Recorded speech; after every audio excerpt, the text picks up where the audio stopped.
یہ اسکرین پہ جو میں آپ کو دکھا رہا ہوں اس میں احد کا میدان میں نے دکھایا تھا۔ تاریخ اسلام کی دوسری جنگ ہوئی تھی۔ مدینہ شریف جو لوگ جاتے ہیں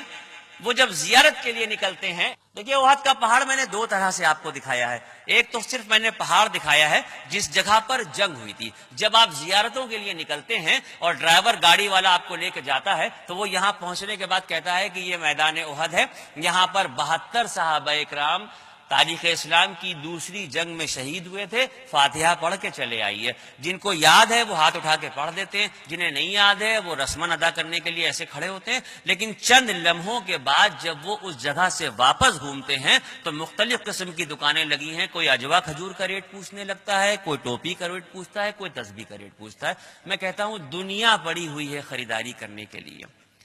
پوری دنیا پڑی ہوئی ہے خریداری کرنے کے لیے۔ آپ اور ہم اس جگہ پر بے پرواہ ہو کے اس لیے جاتے ہیں کہ ہمیں صرف اتنا پتا ہے کہ یہ میدان احد ہے جہاں پر تاریخ اسلام کی دوسری جنگ ہوئی۔ لیکن یہ تاریخ کی وہ جگہ ہے کہ آپ صلی اللہ علیہ وسلم کی پوری زندگی میں یہ ایک ایسی جنگ تھی کہ جس میں آپ صلی اللہ علیہ وسلم کے دندان مبارک شہید ہوئے تھے۔ یہ وہ جگہ تھی کہ جہاں پر آپ کے چہیتے چچا حضرت امیر حمزہ رضی اللہ تعالیٰ عنہ جب شہید ہوئے ہیں تو ابو سفیان جو مشرکین مکہ کا سردار تھا، اس کی بیوی ہندہ نے خنجر نکال کے ان کے کلیجے کو چاک کیا ہے اور کچا کلیجہ چبایا ہے۔ یہاں کا لڑائی کا وہ، یہاں پر ایک بہت اہم بات آپ کو بتا دوں، یہ جو آپ سامنے پہاڑ دیکھ رہے ہیں، احد کا پہاڑ دیکھ رہے ہیں، احد کے پہاڑ کے سامنے ایک چھوٹا سا پہاڑ ہے۔ 94 میں جب میں پہلی بار گیا تھا تب تو وہ واقعی بڑا تھا، تو تھوڑا ریتیلا پہاڑ ہے، لوگوں نے چڑھ چڑھ کے اس کو ختم کر دیا، وہ آدھا رہ گیا ہے۔ اس پہاڑ پہ اکثر لوگ چڑھ جاتے ہیں۔ اس کی تاریخ کیا ہے میں آپ کو بتا دوں۔ اللہ کے نبی جب میدان جنگ میں تشریف لائے ہیں، جنگ کی شروعات ہوئی ہے، تو آپ صلی اللہ علیہ وسلم صرف ہمارے آقا اور رسول ہی نہیں تھے، دنیا کے ہر شعبے میں آپ کو مہارت حاصل تھی۔ جنگ لڑنے کی بھی اسٹریٹجی تیار کرتے تھے کہ کدھر سے جنگ لڑنا ہے، کدھر سے کیا کرنا ہے۔ آپ صلی اللہ علیہ وسلم صحابہ اکرام کو جمع کرتے ہیں، ایک بار میدان جنگ کا پورا نظارہ دیکھتے ہیں، اور اس کے بعد ایک صحابی جن سے کہتے ہیں کہ اپنے ساتھ 50 تیر اندازوں کو لے کے اس پہاڑی پہ کھڑے ہو جاؤ۔ یہ واقعہ بتانا ضروری اس لیے ہے کہ 50 تیر اندازوں کے ساتھ صحابہ اکرام کو ایک پہاڑی پہ کھڑا کیا جاتا ہے، اور اللہ کے نبی ارشاد فرماتے ہیں کہ سنو غور سے، دوران جنگ جب نیچے جنگ ہو رہی ہوگی، ہم لڑائی میں جیت رہے ہوں یا ہار رہے ہوں، ہم دشمن کو مار رہے ہوں یا مر رہے ہوں، کسی بھی حالت میں کسی بھی پوزیشن میں ہوں، جب تک میں تمہیں حکم نہ دوں اس پہاڑی سے نہ اترنا۔ اللہ کے نبی فرماتے ہیں کہ جب تک میں تمہیں حکم نہ دوں اس پہاڑی سے نہ اترنا۔ نیچے میدان جنگ میں جنگ شروع ہوتی ہے، چند لمحوں کے اندر یہ عالم ہوتا ہے کہ دشمن منہ پھیر کے بھاگ رہا ہے، مسلمان دشمن کو اس کی صفوں سے بھی آگے ڈھکیل دیتے ہیں، اور تقریباً یہ طے ہو جاتا ہے کہ مسلمانوں کو اس جنگ میں پھر سے فتح حاصل ہوئی۔ یہ عالم تھا کہ میدان جنگ میں تمام کے تمام صحابی جو لڑ رہے تھے، کچھ ایک طرف بیٹھے تھے، کچھ ایک طرف بات کر رہے تھے، کچھ اللہ کے نبی کے ساتھ تھے، اور وہ صحابی جو اوپر پہاڑی پہ کھڑے کیے گئے تھے انہوں نے آپس میں مشورہ کیا، بھائی جنگ تو ختم ہو گئی ہے، اب ہم یہاں کھڑے ہو کے کیا کریں گے، چلو ہم نیچے چلتے ہیں۔ ان میں سے 2 یا 3 صحابی ایسے تھے جنہوں نے کہا کہ اللہ کے نبی کا حکم تھا کہ جب تک میں تمہیں نہ کہوں یہاں سے نہ اترنا، لہذا ہم اس پہاڑ سے نیچے نہیں اتریں گے۔ لیکن باقی کے صحابہ اکرام کا یہ کہنا تھا کہ جنگ کے جاری رہنے تک کے لیے یہ بات کہی تھی، اب تو جنگ ختم ہو گئی، اب ہمیں یہاں کھڑے ہونے سے کیا فائدہ، اور وہ اللہ کے نبی کی نافرمانی کرتے ہوئے پہاڑ سے نیچے اتر جاتے ہیں۔ آج علل اعلان ڈنکے کی چوٹ پہ پوری قوت کے ساتھ ہم اللہ اور اس کے رسول کی نافرمانی کر رہے ہیں، لیکن نہ جانے کیسا نبی کا صدقہ ہے کہ آفت ناگہانی سے بچے ہوئے ہیں۔ وہاں پر صحابہ اکرام جو بخشے بخشائے تھے وہ اتنی سی نافرمانی کرتے ہیں کہ بغیر اجازت کے اس پہاڑ سے نیچے اتر آتے ہیں، اور خالد بن ولید جو اس وقت تک ایمان نہیں لائے تھے، اور ابو جہل کا بیٹا اکرمہ اور خالد بن ولید اس موقع کا فائدہ اٹھاتے ہیں اور 200 سواروں کا لشکر لے کے پیچھے سے حملہ کرتے ہیں مسلمانوں، اور جیتی ہوئی جنگ کو مسلمان ہار جاتے ہیں، اور 72 صحابہ اکرام اس جگہ پر شہید ہوتے ہیں۔ اسلام کا پرچم ایک مقدس صحابی مصعب ابن عمیر رضی اللہ تعالیٰ عنہ کے ہاتھ میں تھا۔ مصعب ابن عمیر رضی اللہ تعالیٰ عنہ وہ صحابی ہیں جن کو یہ شرف حاصل ہوا کہ تاریخ اسلام کا سب سے پہلا جمعہ ان کی امامت میں مسلمانوں نے پڑھا تھا۔ ان کے ہاتھ میں اسلام کا پرچم ہے۔ غور کیجئے گا، دیکھیے گا تو وہ آپ کو منظر احد کے میدان کا دکھے گا کہ مصعب ابن عمیر اسلام کے پرچم کو لیے ہیں کہ مسلمانوں کی جنگ ہو رہی ہے۔ امیہ نام کا ایک مشرک ہے جو گھوڑا دوڑاتا ہوا لاتا ہے اور پوری قوت سے مصعب ابن عمیر کے سیدھے ہاتھ پہ جس میں جھنڈا پکڑے تھے وار کرتا ہے اور وہ ہاتھ کوہنی سے کٹ جاتا ہے۔ کسی کا اگر کوہنی سے ہاتھ کٹے گا تو اس کی تکلیف کا کیا اندازہ ہوگا، آپ اندازہ کر سکتے ہیں؟ سب سے پہلے آدمی اپنے زخم کی طرف دیکھے گا، لیکن مصعب ابن عمیر کٹے ہوئے ہاتھ کی پرواہ کیے بغیر اسلام کے پرچم کو زمین پہ گرنے سے بچانے کے لیے لپک کے دوسرے ہاتھ سے وہ جھنڈا پکڑ لیتے ہیں۔ امیہ اس نظارے کو دیکھنے کے بعد گھوڑا موڑتا ہے، دوبارہ سے گھما کے لاتا ہے اور پوری قوت سے دوسری کوہنی پہ وار کرتا ہے اور دوسرا ہاتھ بھی کوہنی سے کٹ جاتا ہے۔ جب کوہنی سے دونوں ہاتھ کسی کے کٹ جائیں گے تو پھر پرچم تو اسلام کا زمین میں گر جائے گا، لیکن ایمان اس دور کا نہیں، ایمان اس دور کا تھا۔ مصعب ابن عمیر کوہنی سے کٹے ہوئے دونوں ہاتھوں کو ایسے جوڑ کے اسلام کے پرچم کو سینے سے لگا لیتے ہیں۔ امیہ بھڑک اٹھتا ہے کہ اس قوت کے یہ دونوں وار بیکار گئے۔ گھوڑے کو موڑتا ہے، پیچھے لے جاتا ہے اور دوڑاتا ہوا گھوڑے کو لے کے آتا ہے اور پوری قوت سے بلم ان کے سینے میں ڈال دیتا ہے۔ اور اب یہ عالم ہوتا ہے کہ مصعب ابن عمیر لڑکھڑا کے اپنی جگہ پہ گر رہے ہوتے ہیں اور اس منظر کو دیکھتے ہوئے ان کے برابر میں ہی ان کے سگے بھائی ابو روم جو میدان جنگ میں جنگ لڑ رہے تھے، آپ اندازہ کر کے دیکھیں کہ جس بھائی کے دونوں ہاتھ کٹ گئے ہوں، سینے میں بلم چلا گیا ہو، تو سگا بھائی اپنے بھائی کو بچائے گا یا کچھ اور کرے گا؟ لیکن ابو روم اس حالت میں یہ نظارہ دیکھنے کے بعد اپنے بھائی کو چھوڑ کے اسلام کے پرچم کو تھام لیتے ہیں کہ یہ پرچم اسلام نہ جھک سکتا ہے نہ گر سکتا ہے۔ 72 صحابہ اکرام یہاں پہ شہید ہوتے ہیں۔ جس وقت میدان جنگ میں تیروں کی بارش ہو رہی تھی، آپ صلی اللہ علیہ وسلم بھی اپنے ساتھ ترکش اور تیر لے کے گئے تھے، لیکن 2-4 تیر چلانے کے بعد آپ کے ترکش کی کمان ٹوٹ گئی تھی تو آپ نے رکھ دیا تھا۔ آپ صلی اللہ علیہ وسلم کے ساتھ ایک صحابی ہیں سعد بن وقاص رضی اللہ تعالیٰ عنہ، اللہ کے نبی کے ساتھ کھڑے ہیں، سامنے سے مشرکین مکہ کو جنگ کے دوران آتے ہوئے دیکھ رہے ہیں۔ سعد اپنے ترکش سے تیر نکالتے ہیں، تیروں کی بارش کرتے ہیں، ایک ایک تیر ان کا نشانے پہ لگتا ہے اور آنے والوں کے قدموں کو روک رہا ہوتا ہے، لیکن کب تک؟ سعد بن ابی وقاص کے ترکش میں کتنے تیر ہوں گے؟ چند لمحوں کے بعد وہ منظر ہوتا ہے کہ ترکش کے تیر ختم ہو جاتے ہیں اور دشمن آگے بڑھ رہا ہے، کوئی دوسرا نشانے پہ نہیں ہے، نشانے پہ اگر کوئی ہے تو وہ اللہ کے نبی ہے کہ کسی طرح سے ان کو نقصان پہنچا دیا جائے۔ یہ عالم تھا کہ آپ صلی اللہ علیہ وسلم اپنے ترکش سے تیر نکالتے ہیں، سعد بن وقاص رضی اللہ تعالیٰ عنہ کی طرف بڑھاتے ہیں اور جو جملہ ارشاد فرماتے ہیں وہ تاریخ اسلام میں کسی صحابی کے لیے کبھی نہیں کہا۔ آپ ارشاد فرماتے ہیں کہ سعد، میرے ماں باپ تم پہ قربان، تیر پہ تیر چلائے جاؤ۔ اے سعد، میرے ماں باپ تم پہ قربان ہے، تیر پہ تیر چلائے جاؤ، تیر پہ تیر چلائے جاؤ۔ آپ اندازہ کر سکتے ہیں کہ کیا لمحہ ہوگا، کیا موقع ہوگا۔ اور اس کے بعد دوسری طرف سے پوری قوت سے پتھر کا ایک وار ہوتا ہے جس میں آپ صلی اللہ علیہ وسلم کے دندان مبارک شہید ہوتے ہیں۔ ایک خاتون ہے، ام عمارہ ان کا نام ہے، وہ میدان جنگ میں زخمیوں کو پانی پلانے کا کام کر رہی تھی۔ انہوں نے دیکھا کہ اللہ کے نبی پہ اس طریقے کا حملہ ہو رہا ہے اور میں زخمیوں کو پانی پلا رہی ہوں، تلوار لے کے میدان جنگ میں کود گئی اور تاریخ سے پتہ چلتا ہے کہ 40 زخم ان کی پیٹھ پہ آئے ہیں اور اس کے بعد وہ وہیں پر شہید ہو جاتی ہیں۔ ایک خاتون اللہ کے نبی کو بچانے کے لیے اس طریقے سے میدان احد میں آئی ہوئی۔ اور اس کے بعد یہ جو مدینے کی سڑک ہے، سڑک سے تقریباً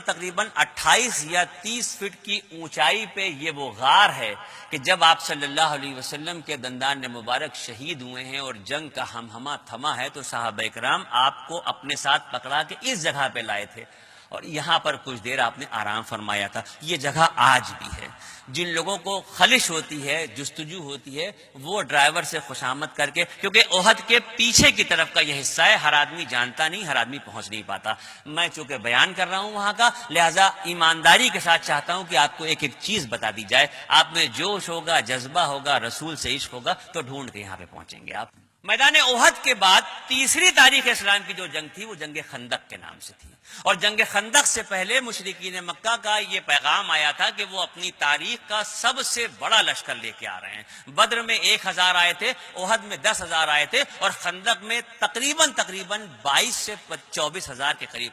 مشرکین مکہ لڑنے کے لیے آئے تھے. جو موقع مسجد نبوی کی تعمیر کے وقت کا تھا، جو جملہ آپ نے اس وقت ارشاد فرمایا تھا، وہی جملہ آپ نے اس وقت بھی دوبارہ دہرایا کہ کسی اور کی طرف بھروسہ نہ کرو، اپنے بازوؤں پہ بھروسہ کرو، اور آؤ ہم خود مل کے اس خندق کی کھدائی کرتے ہیں. اور 20 میل لمبی 10 میٹر گہری خندق کھودی گئی اس جگہ پر جہاں پر آپ یہ نظارہ دیکھ رہے ہیں. آج اس جگہ پر اس مسجد کی تعمیر کر دی گئی ہے، کیونکہ اس زمانے میں اس خندق کو کھودنے کے لیے آپ صلی اللہ علیہ وسلم نے الگ الگ 7 ٹکڑیاں بنا دی تھیں. ایک حضرت ابو بکر کی تھی، ایک حضرت عثمان کی تھی، ایک حضرت علی کی تھی، اس طرح سے تھی. تو وہ جنگ کے بعد ان کے نام سے چھوٹی چھوٹی 7 مسجدیں وہاں پہ بنا دی گئی تھی. مسجد سباتین کہلاتی ہیں، لیکن چونکہ بہت بوسیدہ ہو گئی تھی تو اس جگہ پہ یہ ایک بڑی سی مسجد بنا دی گئی ہے. آپ یہاں بھی جائیے گا، یہاں بھی نماز پڑھیے گا، لیکن یہاں کی ایک بات آپ کو ضرور بتا دیے جائیں، نمازوں کا فرض جس دن اللہ رب العزت کی طرف سے ہوا تھا، اس دن سے لے کے اور دنیا سے پردہ فرمانے تک آپ صلی اللہ علیہ وسلم کی کوئی نماز قضا نہیں ہوئی. لیکن چونکہ آپ کو اللہ رب العزت نے نمونہ کامل بنا کے دنیا میں بھیجا تھا، لہذا امت کی اصلاح کے لیے کوئی بھی لمحہ ایسا نہیں ہے جس کا تعلق آپ کی زندگی سے نہ ملتا ہو. آج اگر ہم قضا کر کے نماز پڑھتے ہیں تو اگر ہمیں یہ پتہ ہی نہ ہوتا کہ نماز اگر قضا ہو جائے تو کیسے پڑھیں، تو ہم کیسے نماز پڑھتے. جنگ خندق کا موقع تھا، آخری دن جنگ خندق میں لڑائی کا یہ عالم تھا کہ دشمن ہر طرف سے مسلمانوں کے اوپر حاوی ہو چکا تھا. اس طریقے سے تیر چل رہے تھے جیسے بوندیں برس رہی ہوں، اس طریقے سے تلواریں چمک رہی تھی جیسے بجلی کون رہی ہو. اور یہ موقع تھا، اس زمانے میں جنگ کے دوران ہوتا یہ تھا کہ آگے مسلمان جنگ لڑ رہے ہوتے تھے، اور جب نماز کا وقت ہوتا تو پیچھے کے مسلمان 1 رکعت کی نماز پڑھتے تھے، اور نماز پڑھنے کے بعد وہ جنگ کے دوران ہی شفل ہو جاتے تھے، پیچھے والے آگے ہو جاتے تھے، آگے والے پیچھے ہو جاتے تھے، اور نماز جنگ کے دوران بھی قضا نہیں ہوتی تھی.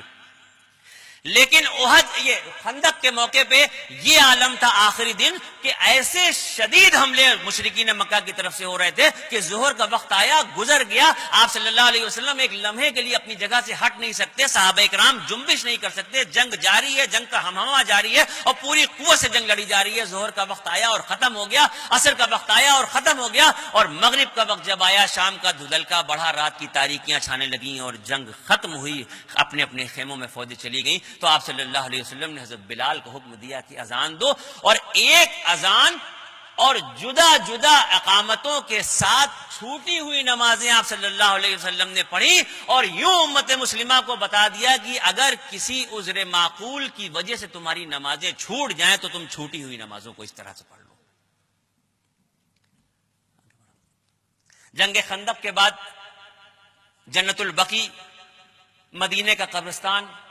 آپ صلی اللہ علیہ وسلم نے ارشاد فرمایا کہ قیامت کے دن جب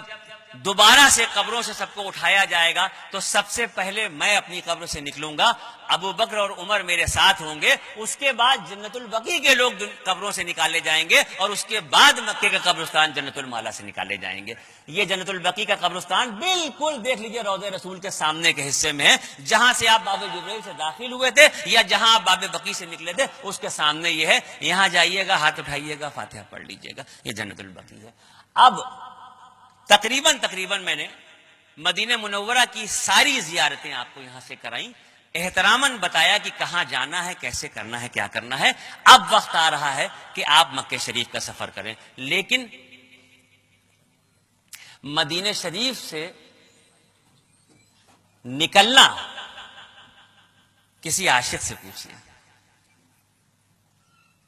مدینہ شریف سے واپس آنا کسی عاشق رسول سے پوچھیے. یوں دل کی کیفیت ہوتی ہے کہ جیسے جسم سے روح نکل رہی ہو۔ نگاہ گنبد خضرا کے گرد پھرتی تھی، نگاہ گنبد خضرا کے گرد پھرتی تھی، میں دل کو تھام کے رخصت ہوا مدینے سے۔ لکھنؤ کے ایک شاعر ہیں حمید صاحب، انہوں نے بڑا پیارا ایک شعر کہا ہے کہ حمید جان نکلتی ہے آہ سینے سے، تیرے فدائی نکلتے ہیں جب مدینے سے۔ میں اس لمحے کو بہت بھاری سمجھتا ہوں جب مدینے پاک سے ہندوستان واپسی ہو رہی ہو۔